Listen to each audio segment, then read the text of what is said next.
All right, Better welcome ask everybody my back. This is question. part two of our discussion with Dave and Maria McMann. Hi, Dave and Maria McMann. That way. I can never. There we are. They're sitting on the beach in Sylvan Lake, soaking up the rays. And here we are in Swift Current, and it's cloudy and kind of gross. But of course, maybe today's what, Tuesday? So maybe as this comes out on Wednesday, maybe it's nicer. Who cares? Yeah. It's the Stampeder fans. That's what it is. All right. Well, anyways, as I mentioned, Maria's my sister, and Dave's my brother-in-law. And what year? You guys got married in what year? 2005, October 8th, 2005. 2005. That's right too. Yeah. And And Dave I didn't have any gray hairs then. we should probably talk about how you guys met. Dave and Maria met sort of online. What was it? What was it? An app or what was it? Yeah, it was online. It was through Yahoo Oh yeah, Personals. Yahoo Groups or something, right? Yeah. Um, yeah. So I set up a account and then I kind of checked it for the first week and I kept getting all these Middle Eastern guys, which was just weird, and they're requesting weird stuff. So I just left it. What do you mean So they were that was requesting? Okay, I don't want to go there. Okay, never mind. So, yeah, anyways, just weird stuff. So then so I left the app and then that was like in June. And then I checked back in November. This is all in 2004. So I checked back in November and still like random, weird, whatever. And then the one normal one that seemed to be normal and was actually here in Canada, in Alberta, was Dave. So I did message back to him and then I just kind of left it again and checked back in, I think 2 weeks later or whatever. And by that time he already sent me, I think, couple messages or whatever, and then we finally met in January of 2005 in at Tim person Hortons. at Tim Hortons in Red Deer, That's and I right. brought my friend Kelly with me That's right. because I wasn't going to meet a weird guy Who from the did who internet who by did you myself. bring, Dave, to make sure that you weren't meeting a weird woman or a weird guy, for that matter? I had video cameras in the store. Well, no, Anyways, it's been we love Dave because he's shorter than all of us, but of course he's got more hair than all the men in the family put together. So we're a little bit True. jealous too. Other than not his really. football teams, he's a good guy. Not, And not, not really. I don't have as much hair as you. well, I Your, guess your you have to shin, count this, right? your skin below the shins. You have more hair than my head, so it's fine. Okay, fair enough. Yeah, fair enough. Good stuff. So, anyways, you got married, and now Teddy was already there, and then Gracie and Mila came along, our nieces, and they're growing up amazingly well as kids living in Alberta. And Dave, you have ended up. You worked a couple different places. I know you worked for the Canucks and the NHL for that was kind of cool, and then you've been a teacher and a counselor, and are now at a high school in no, it's not Muspachis. Nerminskin, it's in I'm out well, it's Samson Samson. High School now, but it's Muspachis. Yeah, Muscogee. Yeah, okay. I use those past jobs as a launching pad to kind of open a door for people. Oh yeah, for sure. So before I came back, the thing that brought me back to Alberta was my mom at the time was in her 80s, Right. and dementia was starting to kick in. So I came back in '98. I was working out with the Canucks, and I did the NHL Hockey Reads Coin Collection with the NHLPA, and then after that, I was doing a movie stunt extra / glorified pooper on the movie sets, Dead Man's Gun, which was Glorified what? pooper scooper, a Pooper fellow scooper. horse Okay. and cleaned up the poop after horses on the movie set, so the scene Oh, okay. looked clean. And so I did that. So I was doing movies, and then I made enough money to come back home and to come take care of my mom. Okay. And then I was always nervous about coming back because of racism, and I experienced my first racism that summer when I got back. It's another sad story, but because I wore suits for so long, I decided to wear sweatpants and a t-shirt and ride my bike, and I fell a couple times and I tore my knees in my pants. So I was riding my bike, and I then stopped into this one store just to, take a break and then walk in and take a look because I hadn't been in there. Right. And then this clerk comes up to me and goes, "We don't allow you in here." And I go, "Pardon?" "No, we don't allow your type in here. Do you have any money on you?" I'm going, "Pardon?" She goes, "Yeah, we don't allow your type in here, and I think you should leave." Wow. I said, "Think I should leave?" And I was just in shock. Yeah. And so I left. And so the next day I came back wearing a suit and tie, and I went to buy something, and then I put it down and I put it back and I said, sorry, the way I was treated yesterday, you lost the sale, and I left. So, but that was the first time I had experienced. And that's in his 30s. That's in my 30s. So that's And not then, even so. See, that's 30, so that's only 60 years ago. No, just kidding. How you're 30? 30s. I'm 25, so 31 years experience. That's 60. Cool. So that's now you're. Now, are you 50 yet? You're 50. You're the same age as me. So you're. Well, yeah. So that's not even that long ago. 25 with 31 years experience. Yeah, Yes, there you Joe. go. So when we talk about systemic racism, we're talking about, there's sort of two people, there's two viewpoints. Like, is there laws in the country that are making the system racist and blah blah blah.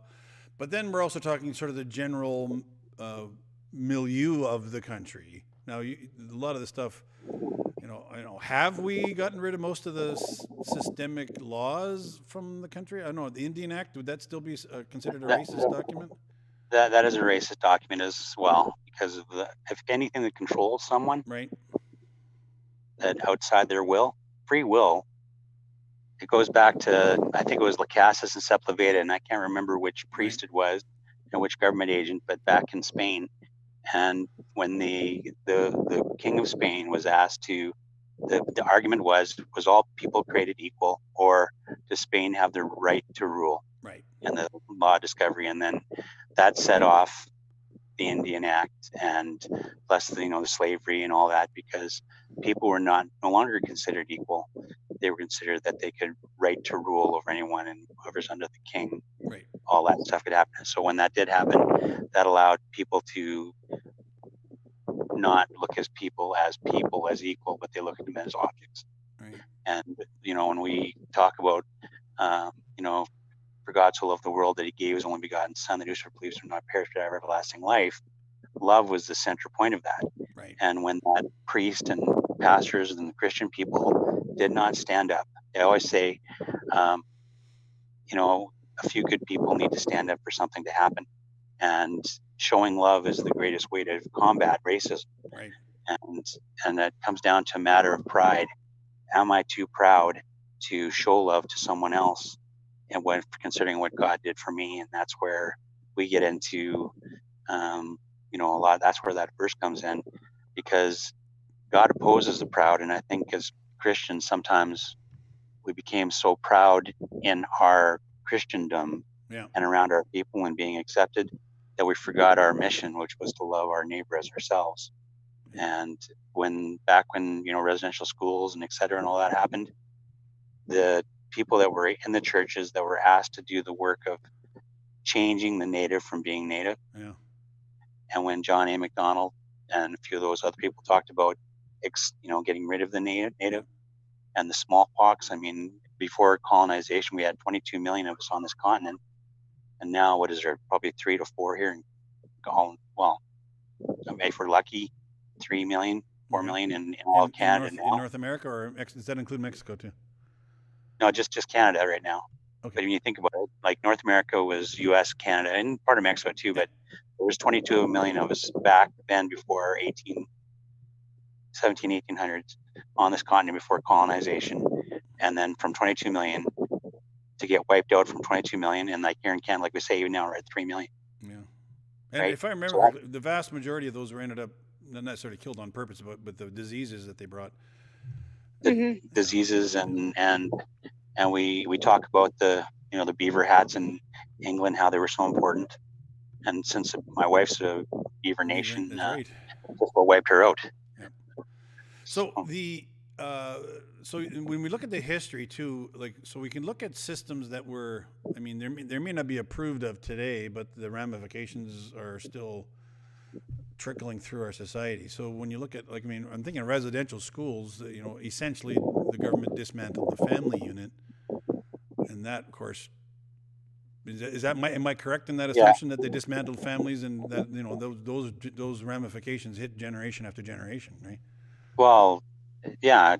Imagine if I take Easton away from you and put him in a home. It's my grandson, by the way, in case you're wondering. And put him in a place and then not let him come out for about 10, 15 years. Or even if he does survive, he's trying to find his way back to you and find his family. Right. And it's kind of like a bird with a nest, and a bird falls out of the nest, get picked up and put back in. the mother bird doesn't accept them back. And that's the thing that's happening with after residential schools, is a lot of parents didn't accept back their kids because they didn't know them. Yeah. And they also had that, they didn't know how to relate to them as well. But they also had, like, the government also tell them, don't teach them your language or anything. Oh, yeah. It's, the child's coming back to their school next September, so no teaching. So they're threatened by the higher ups to not. And it was wrong to be First Nations in Canada. Yeah, and also so then you're not being parented by your parents. You're being parented by a school who's really, they don't necessarily love you. In fact, they don't love you. Yeah. And that's who are you going to learn your parenting skills from? Right, and then the attachment. I mean, if you don't know what your parents, like the attachment, like there's no attachment to anybody. So how do you learn to trust and to love? And without trust, how can you show love? And then that's the thing that when you hear about a lot of these people that are on TV today, they say, I don't trust the police anymore, or I don't trust these people because they've already been disattached already. And so, like with Maria's family and my family, I mean, I found out last summer that my birth mom was in residential schools, and I didn't know that. Right. Yeah. And she teared up just telling us a little bit about it, and it was heartbreaking just to hear just that full 6-minute talk that she gave us about it. It's just. Was that in Yukon? Was that in the Yukon, Dave, or where did she live?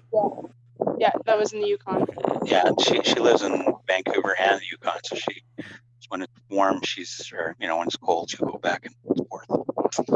Yeah, so I mean that creates a dysfunctional system. I mean, we can easily talk about systemic in that regard. I mean, absolutely. And the Indian Act itself is still in play, which is interesting. And we find that even with us with attachment, right? I mean, how do we attach to different families when we're so, we can't attach to our First Nations family, right? And we can't attach totally to our white family, because how can we relate to your experiences? Because we're always on the back of our head thinking, okay, well, is this the wheels going to fall off, or is there a race? Who's going to smack me next? Yeah. Yeah, like what's happening, or is the race card going to come up and somebody's going to ask us a question that's too tough to answer in public, because then if you open up your mouth, you then get jumped on by 6 or 7 people. Yep.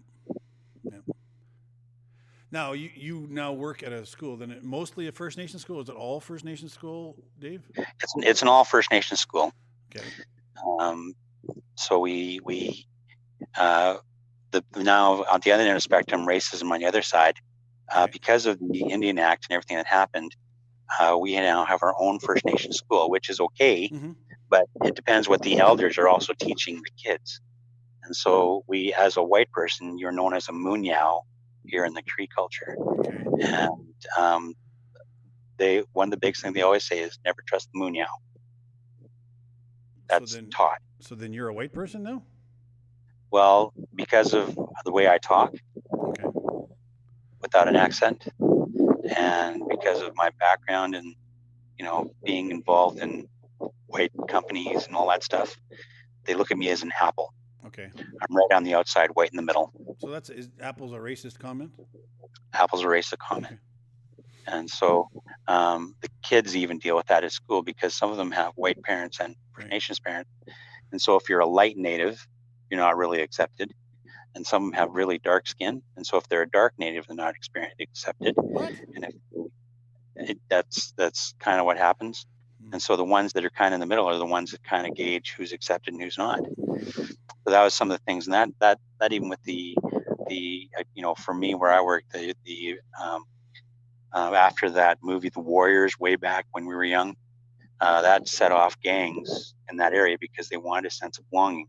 Okay. People want to contribute, want to belong, and want to be loved. And if those 3 needs aren't met, they look for somewhere to belong.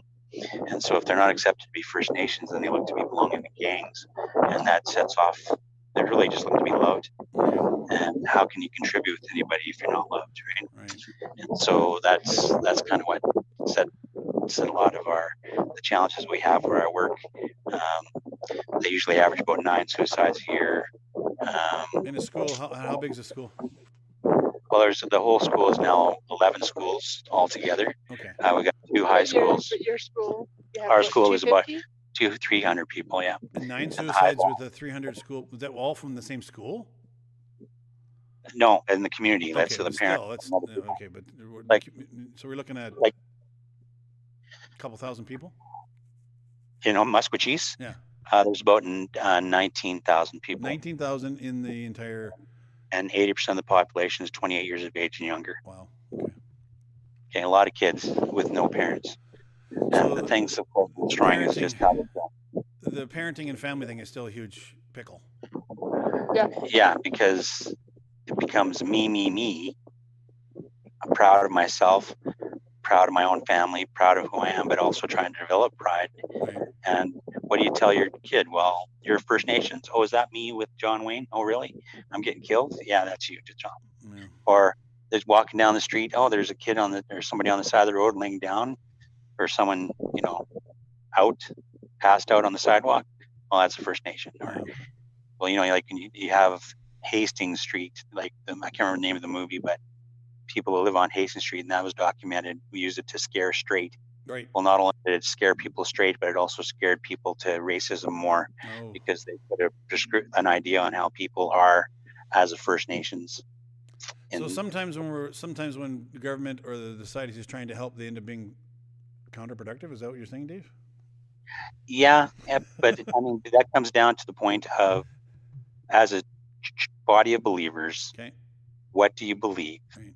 Do you believe that you're meant to love your neighbor as yourself, love Lord your God, love your neighbor yourself, glorify God through edification of others and evangelism? Or do you not believe that? And the whole thing is, that's why I was telling people in the past, as if you want to do something for First Nations, start with their basic needs. Food. Bring them some bucket of carrots or something good. Get like go out there and like was that Meals on Wheels? But have a Christian Meals on Wheels, where you're from your church and you go around and help First Nations eat, because like even meals on street, right? There's First Nations people that are walking the street trying to find food, and then you have, like, everybody says, well, I'm not going to give them money. Well, don't give them money, just give them food and offer them shelter. Yeah. And find a place. And I mean, because listen to their story, and the one thing in First Nations culture that we always agree on, and even though we're not allowed to do it that much, but it's the handshake. It's that connection. You put your hand out first and you're showing respect, and it's that respect factor. So a black preacher in the Alliance said, really the solution to sort of in this whole issue in the States is relationship is the solution. Would you agree with him on that? Yeah. It's like a thing I tell the kids at school: rules without relationship lead to rebellion. Say it again. Rules without relationship lead to rebellion. Okay, interesting. And so with the police, and we've seen it on the news this last while, they didn't really have a relationship. They didn't truly know the person. They didn't have a relationship. They just were trying to give rules. Right. And they didn't build a relationship first. And that's why there's such a big thing with the young people now today, is because if you think about how many families unfortunately are divorced, right, or families aren't around, or their parents aren't around, and they're looking to someone to a group to belong to. And now if they could belong to something and fight against authority, and the reason the authority was there to give you wisdom, guidance, and keep you safe. That's the purpose of 3 purposes of authority. But now, because of that, they think authority is rules and beating down and hate and all that stuff. Right. Where's the love in that? And the wisdom comes from God, and people are safe by making good choices and wisdom. And, it all comes down to that point. And I think even with me, I mean, the biggest struggle, even with our relationship at times, is my pride is so big. And I, as soon as I hear a certain tone of voice, or like even I had a concussion the last few months. Yeah. And when I hear a certain tone of voice or something, I think I'm being attacked. And so I'll react wrong. And Maria was surprised a couple of times when I raised my voice beyond, a certain point. And it's not normally me. Yeah. But because of the concussion and the memories coming back from the past injuries and hits to the head and like even back then when I was a kid, I mean, I've been hitting the head and broken collarbones and punching collarbones, broken bones and things, and you know, other kids do that to try to get themselves popular because it was back then was to beat on you to be popular rather than to make friends. Right. So do you think your concussion this last time was lengthened because of the stuff you experienced when you were younger? Well, possibly. I mean, even with my back, I've got different things, and it affected me in so many ways. Like when I left the Vancouver Canucks, and like 10 years later or whatever, Ron Delorme, he came up to me and he goes, another Saskatchewan boy, he comes and goes, "Dave, why'd you leave?" And I said, well, my boss at the time, he had called me have to use bad language, but squaw blank, and he called me a bunch of different names that he shouldn't have. Right. And I lost my temper, and I told him, well, I'm going to give you this much time, and then I'm going to leave. Yeah. And I told Ron that, and he told me. So and Ron, he come up and he goes, "Dave, if you told me and Gino Ojic, we would have came upstairs and beat the living crap out of him." Oh, geez. And they would have, because that was all those years later, right? And even today, like the racism that you deal with, and you're always watching.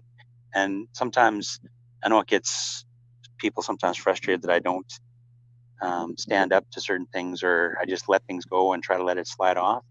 But that's because I know that I'm kind of like a rocket ship, that there's so much pressure built up that if I do lose my temper a little bit, I know that it'll come out too quickly. And you can't control it. And I have a hard time controlling that. So that's why I'll, there is such a thing as righteous anger, right? So, it's not. But of course, in your righteous anger, don't fly off the handle. So yeah, I can understand.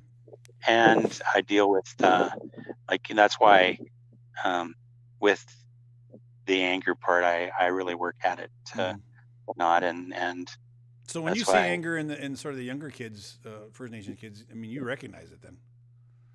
Yes. Okay. Yeah, and then even like trust, right? It's such a. I mean, with Maria and me, sometimes I don't know about her, but I know with me, I have a hard time trusting, and that's why whenever I have a conversation with somebody, I'll usually crack a joke trying to take the attention from me to somebody else. And your jokes are absolutely terrible too. So that doesn't help. Terrible. Doesn't help either. The pun master. But I try to just take them away from me, because I've been trained to not have the attention on me for too long, because when it is, bad things happen. Whew. So Maria, can you relate to any of that? Probably. What? No. Yeah. Not really. Life experiences make a huge difference. Yeah. Well, I could, because we've been together for 15 years now. Like I'm able to read him and see where he is starting to build up. Right. And that, like, I understand, like, he's told me many stories about his growing up, so I do understand that, and I'm aware of that. So I'll watch that, and I could see that how in raising our kids, he's really will teach them, like, not to blow off the handle. Like we've taught, like, I don't know, for myself, when I go out in public, I do the extra thank yous, hello, you're welcome, smiling at people, because I don't want them to perceive me as, like a lot of perception out there of First Nations people. Unfortunately, it tends to be leaning towards the negative part. And so I'm out there to prove to them, no, I'm not that drunken Indian over there in the corner. I'm actually a healthy mom. I'm raising my kids. I'm there 24/7 for them. I'm here with my husband. I'm here for 24/7 for him too. We have our little family unit, and like, if you have issues with me, that's okay. You have a right to have issues with me, but I'm not gonna, fight with you about it, because I can't change what you're thinking. Right. But I could change my thinking. So I mean, you can now sense the need to counter the racism is what you're experiencing. Yeah. Right? Okay. Yeah. And I mean, granted, your dad and mom taught you to smile and be happy to people, anyways, in general, because they taught us the same thing. But at the same time, you got in the back of your mind, I don't want them to think I'm bad. So I mean, that's a systemic thing, right? Yeah. Yeah. I mean, the government doesn't Well, have a law about it, but that's still there. Yeah. yeah. Yeah, it's always unfortunately it's always going to be there, racism. Mm-hmm. The only way you're going to take it out is if you get rid of the devil and the demons that are roaming on the world. Like honestly, He's you trying know, to divide us. That's it, true. because that's what he likes to do, divide and conquer, Yeah. and get people against. And it's not just within the First Nation culture too. It's the whites amongst the whites. Yeah. Like our mom, she told us stories of when her and her siblings were being chased from home from school to home Yep.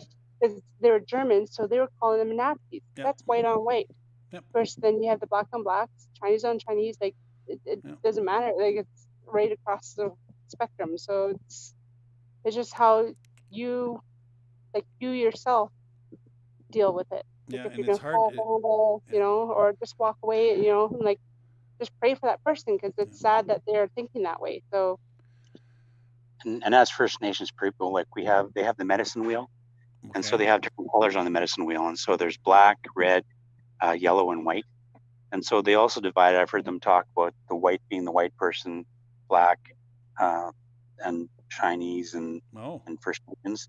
And so on the wheel, I've heard them say that the yellow, of course, is the Chinese, but they're very mathematical, very thinking. Right. The black is very strong, very muscular.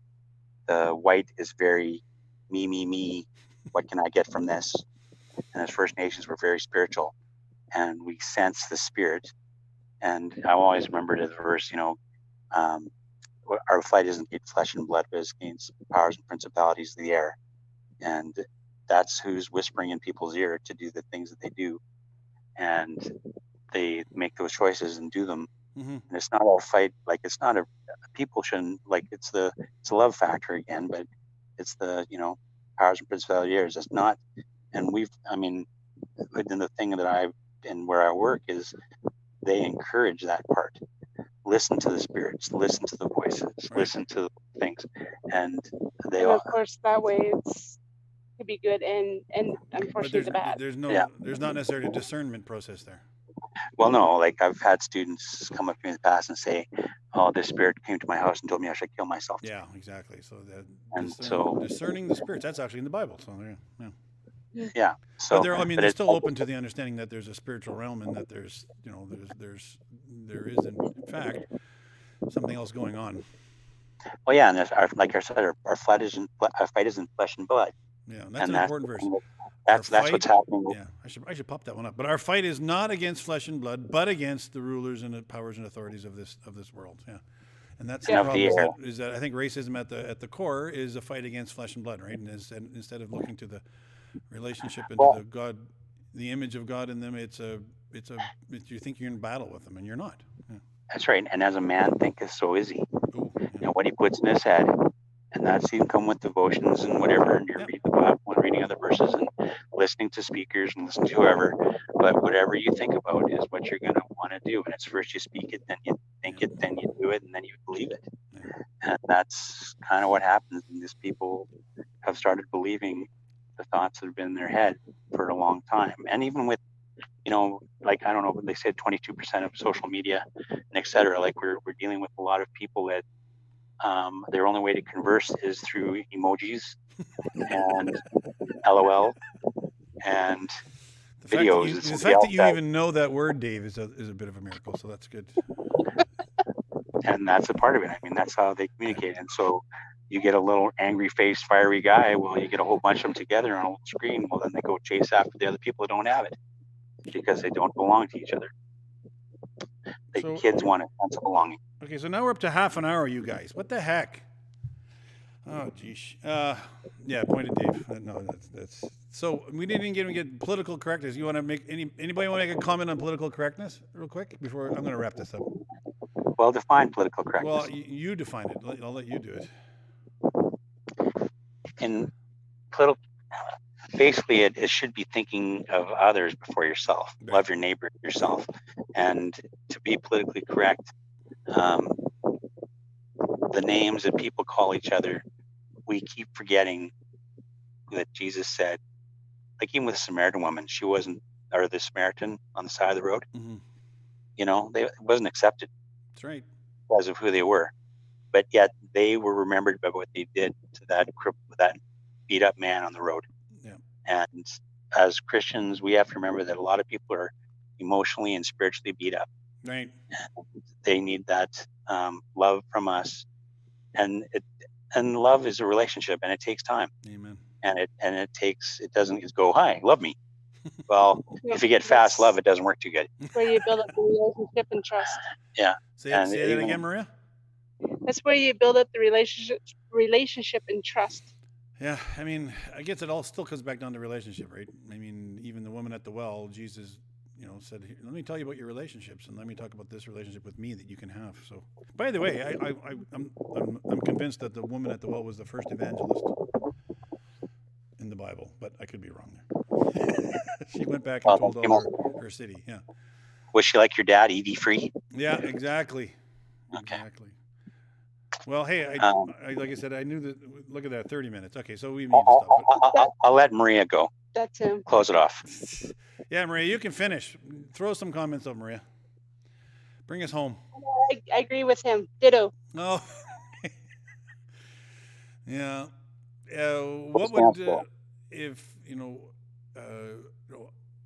I was just trying to think, even back like we've been in the pandemic and you haven't been able to meet as churches, and I remember a story I heard from a guy who was talking about the treaties. But even when the First Nations were put on to reserves for those who were under treaties, not all First Nations were, the Indian agent and then the rules that came, all of a sudden they weren't allowed to have a meeting. Maybe Dave, you know this, or Marie, you might know this. They weren't allowed to have meetings of more than 6 adults or something to that effect. I forget how it was in Saskatchewan here. And they weren't allowed to leave the reserve. But they weren't allowed to, celebrate their potlatches, celebrate their long dances, right. Celebrate their times of gathering. It brought them together as a group of people. Yeah. So why? In a sense, they were under the same sort of rules that we were, but that was a permanent thing, not just a temporary thing. Well, yeah, and if you want to divide and conquer, you do a good job taking away from their community and their celebrations. Yeah. Do you remember what the number was? Was it no more than 10 people or something? Do you remember what that number was? I can't remember, but I know 1975 was the last one. I heard Musquat Chiefs was the last person who had to sign off to be able to go off the reserve to go buy groceries to come back. So they'd have to go to the Indian agent, ask permission to go off the reserve, sign their name on a thing, then go to town, get their groceries, come back, show them what they got. And there's been other stories of like some of the farmers and because some of the First Nations work together better as a team in that sense of belonging. Yeah. And they had one year they had really good crops.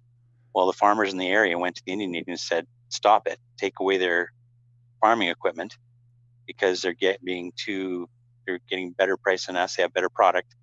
And we don't want that, and we're not getting our stuff sold. So take their farming equipment from them. And so it came down to the community itself because, even with the Indian agents, they were easy enough to take bribes and whatever else too, right? Yeah. And then even with the Fort Walsh massacre, that's another story that goes along those lines as well. Yep. Which is close to your area. We got to stop. So my final word is the golden rule. Treat others as you would want to be treated. That's right. Just, yeah. And there's also Dave. Maria had the final word. Letting you know that's a part of it, right? There's proof. Who would have wanted to be treated that way even in the past, and why do we think that didn't affect them today? And what can we do today? Relationship and love our neighbor as ourselves. So, all right, we'll say it again, Maria. Even with people wear this kind of shirt, you can still love them. No, that's Dave. That's a bit much. Oh, that's just that's a little much. I'm done now. Go. Hey, that was awesome. Thanks very much, guys, for sharing with us today. The folks in Swift Current still love you and hope that you come visit us again soon. Oh, and there's a beautiful lake. Look at that. The Sylvan Lake is very sylvan today. All right. All right, guys. God bless. Yeah. Take care. Bye.